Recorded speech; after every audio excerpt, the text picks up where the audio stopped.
안녕하십니까, 김주성입니다. 안식일학교 교과방송을 시작합니다. 제11과 제목은 붙잡히시고 신문 받으심입니다. 9월 8일 일요일 교과 제목은 기억해야 할 사랑입니다.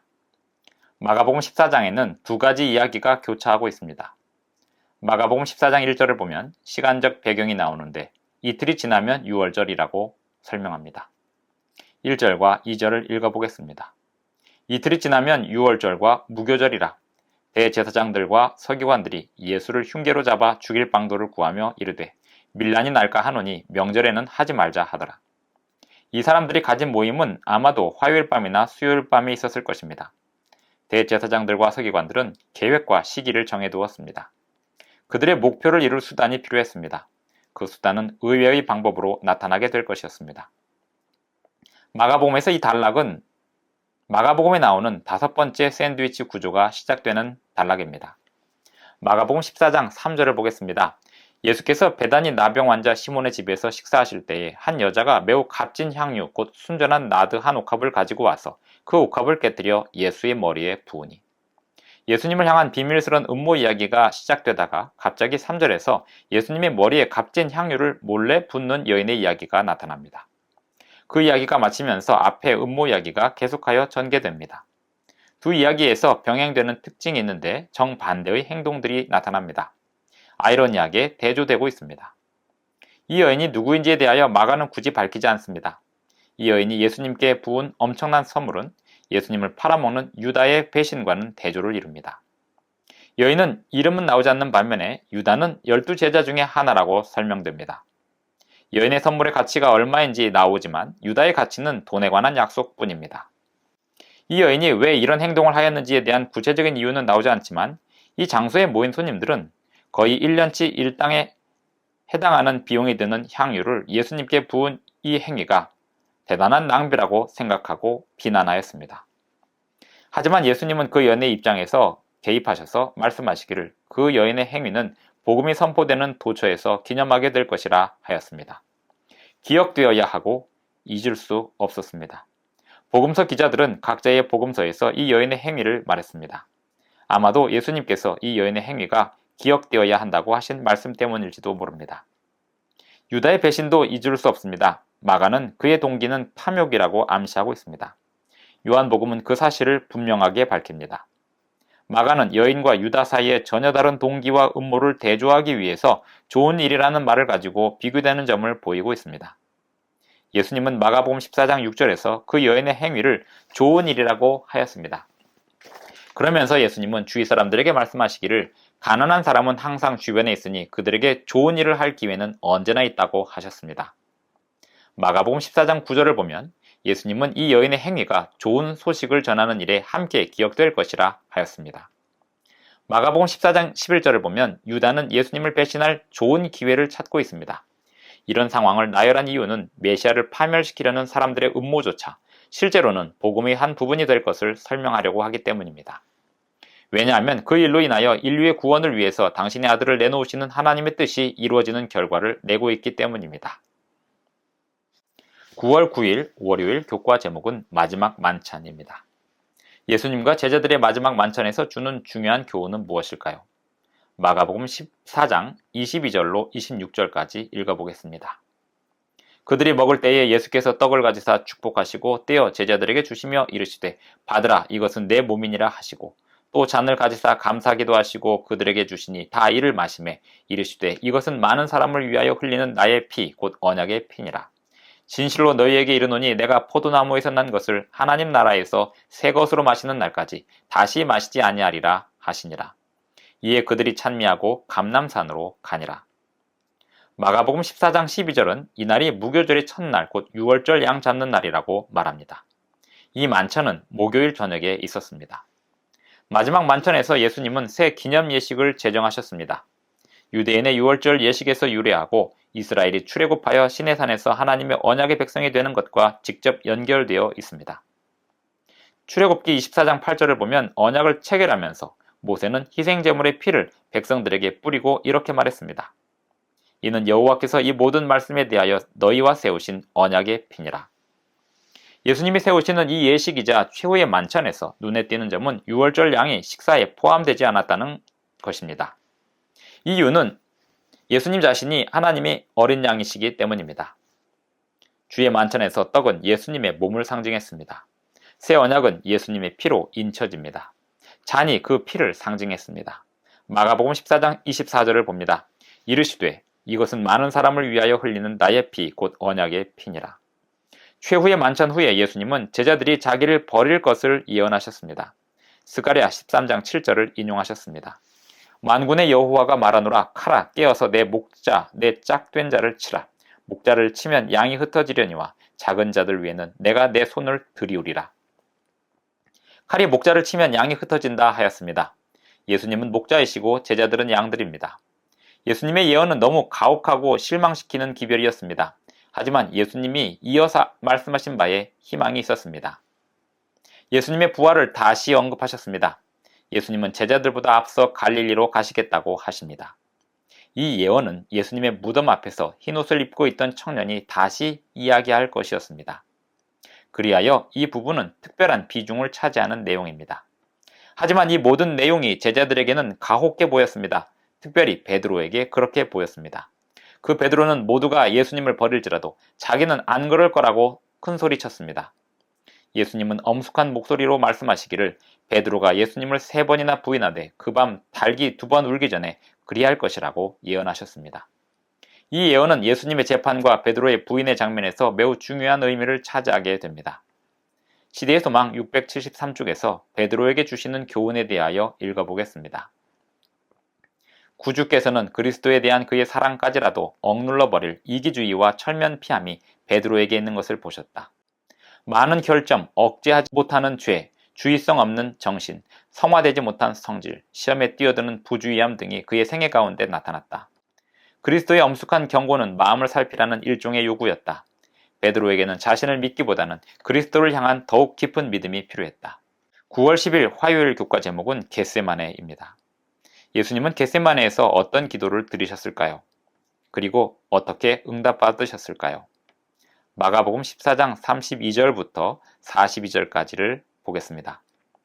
그들이 겟세마네라 하는 곳의 이름에 예수께서 제자들에게 이르시되 내가 기도할 동안에 너희는 여기 앉아 있으라 하시고 베드로와 야고보와 요한을 데리고 가실새 심히 놀라시며 슬퍼하사 말씀하시되 내 마음이 심히 고민하여 죽게 되었으니 너희는 여기 머물러 깨어 있으라 하시고 조금 나아가사 땅에 엎드리어 될 수 있는 대로 이때가 자기에게서 지나가기를 구하여 이르시되 아빠 아버지여 아버지께는 모든 것이 가능하오니 이 잔을 내게서 옮기시옵소서. 그러나 나의 원대로 마시옵고 아버지의 원대로 하옵소서 하시고 돌아오사 제자들이 자는 것을 보시고 베드로에게 말씀하시되 시몬아 자느냐 내가 1시간도 깨어 있을 수 없더냐. 시험에 들지 않게 깨어 있어 기도하라. 마음에는 원이로되 육신이 약하도다 하시고 다시 나아가 동일한 말씀으로 기도하시고 다시 오사 보신즉 그들이 자니 이는 그들의 눈이 심히 피곤함이라. 그들이 예수께 무엇으로 대답할 줄을 알지 못하더라. 3번째 오사 그들에게 이르시되 이제는 자고 쉬라. 그만 되었다. 때가 왔도다.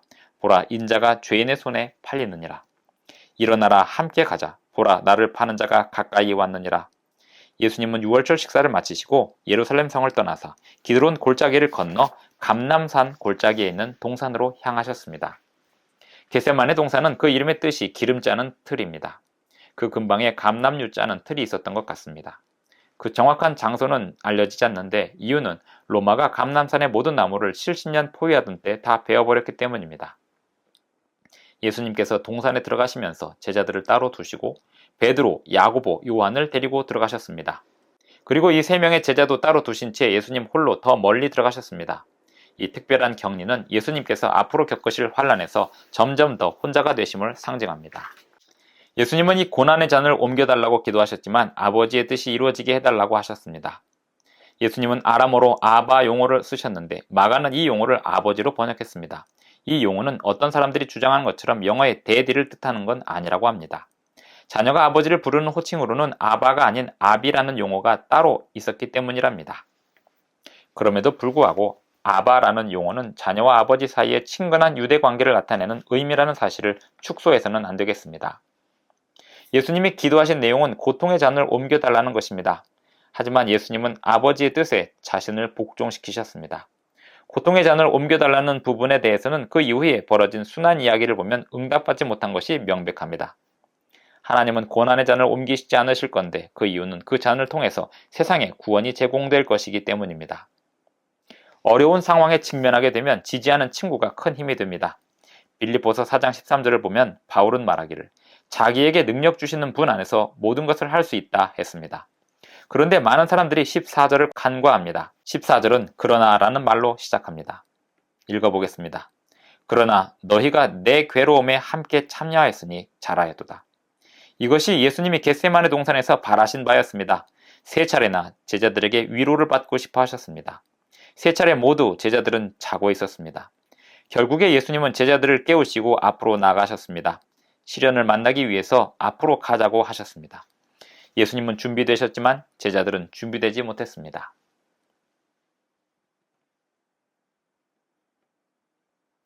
9월 11일 수요일 교과 제목은 다 버리고 예수에게서 도망하니입니다. 마가복음 14장 43절로 52절을 보면 구원의 역사에서 매우 중요한 사건이 일어나고 있습니다. 예수께서 말씀하실 때에 곧 12 중에 하나인 유다가 왔는데 대제사장들과 서기관들과 장로들에게서 파송된 무리가 검과 몽치를 가지고 그와 함께 하였더라. 예수를 파는 자가 이미 그들과 군호를 짜 이르되 내가 입맞추는 자가 그이니 그를 잡아 단단히 끌어가라 하였는지라. 이에 와서 곧 예수께 나와 라삐어 하고 입을 맞추니 그들이 예수께 손을 대어 잡거늘 곁에 서 있는 자 중에 한 사람이 칼을 빼어 대제사장의 종을 쳐 그 귀를 떨어뜨리니라. 예수께서 무리에게 말씀하여 이르시되 너희가 강도를 잡는 것 같이 검과 몽치를 가지고 나를 잡으러 나왔느냐. 내가 날마다 너희와 함께 성전에 있으면서 가르쳤으되 너희가 나를 잡지 아니하였도다. 그러나 이는 성경을 이루려 함이니라 하시더라. 제자들이 다 예수를 버리고 도망하니라. 한 청년이 벗은 몸에 배 혼니부를 두르고 예수를 따라가다가 무리에게 잡히매 배 혼니부를 버리고 벗은 몸으로 도망하니라. 예수님의 최측근이었던 12 제자 중에 한 명이 예수님을 배신하고 원수들에게 넘긴 사건은 매우 충격적인 사건입니다. 사복음서에는 배신자인 유다의 동기에 대해서 구체적인 이유가 명시되어 있지 않습니다만 시대의 소망 책에서 볼 수 있습니다. 716쪽을 봅니다. 유다는 본래 돈에 대하여 강한 애착을 가지고 있었으나 이런 일을 할 만큼 항상 부패했던 것은 아니다. 그는 악한 탐욕의 정신을 길러서 마침내 그것이 그의 생애의 동기를 지배하게 됐다. 돈에 대한 애착이 그리스도께 대한 그의 사랑을 능가했다. 그는 한 가지 죄의 노예가 됨으로 인해 자신을 사단에게 넘겨주어 그같이 깊은 죄에까지 빠지게 되었다. 배신 그 자체는 모두에게 개탄스러운 일이고 심지어 배신자를 이용하는 사람들에게도 그렇습니다. 유다의 행위가 특별히 더 부도덕한 이유는 우정으로 가장한 배신이기 때문입니다. 유다는 자기가 입맞추는 이가 체포할 대상이라고 적들에게 알려줍니다. 그는 자기의 배신을 예수님과 다른 제자들에게 들키고 싶지 않았던 것으로 보입니다. 군중들이 예수님을 사로잡았을 때 혼란이 발생했습니다. 어떤 이는 칼을 빼들었습니다. 요한복음에 보면 그 사람은 베드로였습니다. 그리고는 칼을 휘둘렀는데 대제사장의 종을 쳐서 그 귀를 떨어뜨렸습니다. 예수님은 그 폭도들에게 꾸짖으면서 말씀하시기를 예수님이 성전에서 가르치실 때 공개적으로 잡기를 두려워했던 일이 이렇게 은밀하게 진행되느냐 하셨습니다. 하지만 예수님은 이 일이 성경을 이루려 하는 일이라 하시며 말씀을 마치십니다. 이 일은 순환주간에 벌어진 일에 대하여 두 이야기가 교차하는 방식으로 서술되고 있음을 보여줍니다.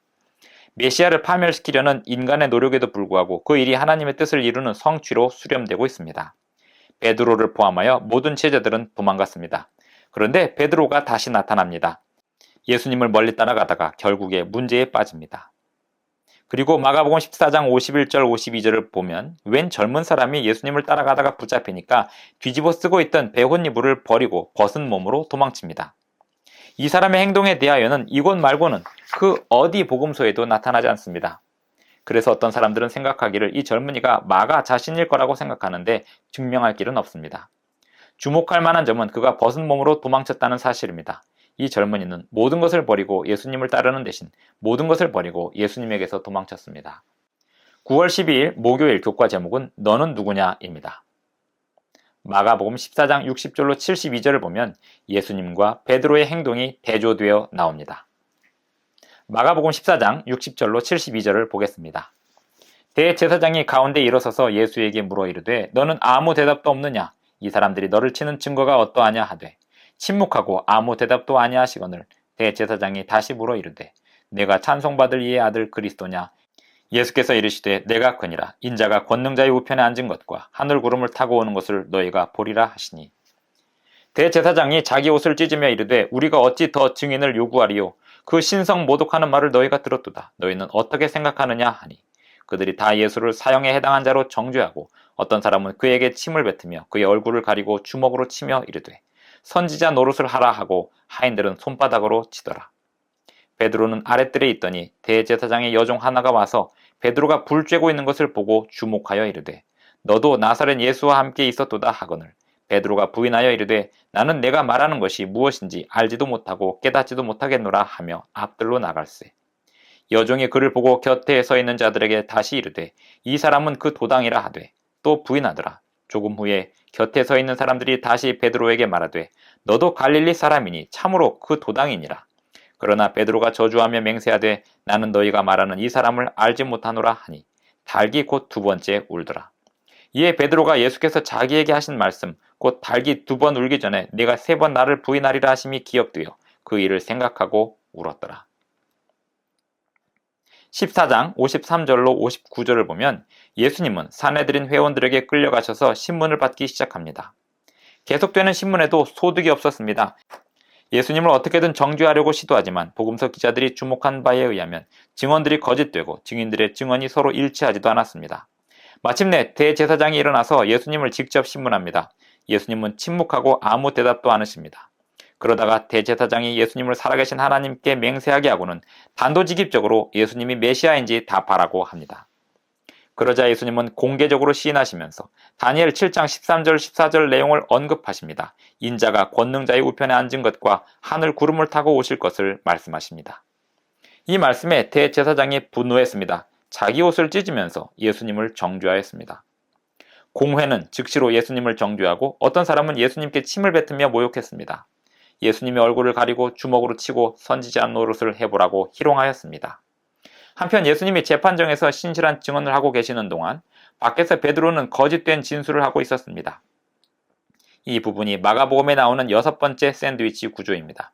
그리고 여기서 역설이 현저히 드러납니다. 베드로와 예수님이 대조되어 나타나고 있습니다. 정반대로 행동하고 있습니다. 예수님은 신실한 증언을 하시고 베드로는 거짓 증언을 합니다. 세 차례에 걸쳐서 대제사장의 여종 또는 주변에 서 있던 사람들이 베드로에게 말을 걸었습니다. 매번 베드로는 예수님과의 관계를 부인했습니다. 심지어 저주하고 맹세하기까지 했습니다. 닭이 두 번째 울던 그 순간에 베드로는 갑자기 예수님의 예언이 생각났습니다. 베드로가 그 밤에 3번이나 주님을 부인한다는 것을 주님은 알고 계셨습니다. 베드로는 예수님이 하신 말씀을 기억하며 생각하고 울었습니다. 여기 충격적인 역설이 있습니다. 예수님이 받으시던 재판의 끝에서 예수님의 눈은 가려지고 맞으시면서 선지자 노릇을 하라는 말을 들으셔야 했습니다. 선지자 노릇하라는 말은 예수님의 눈이 가려졌기 때문에 누가 때렸는지 모를 거라는 의미에서 한 말이었습니다. 하지만 그들이 그렇게 하고 있는 동안에 그 밖에서 베드로가 예수님을 부인하고 있었으니 예수님의 예언이 성취되고 있었습니다. 결론적으로 예수님을 부인함으로 베드로는 예수님의 메시아이심을 드러내고 있었습니다. 이번 과에서 생각할 점은 이것입니다. 예수님께서 붙잡히시고 신문 받으시는 동안 사람들은 예수님의 메시아이심을 강하게 부정하고 베드로조차도 예수님을 부인하였습니다. 하지만 그 모든 상황이 진행되면 진행될수록 예수님의 메시아이심은 더욱더 확실하게 드러나고 있었습니다.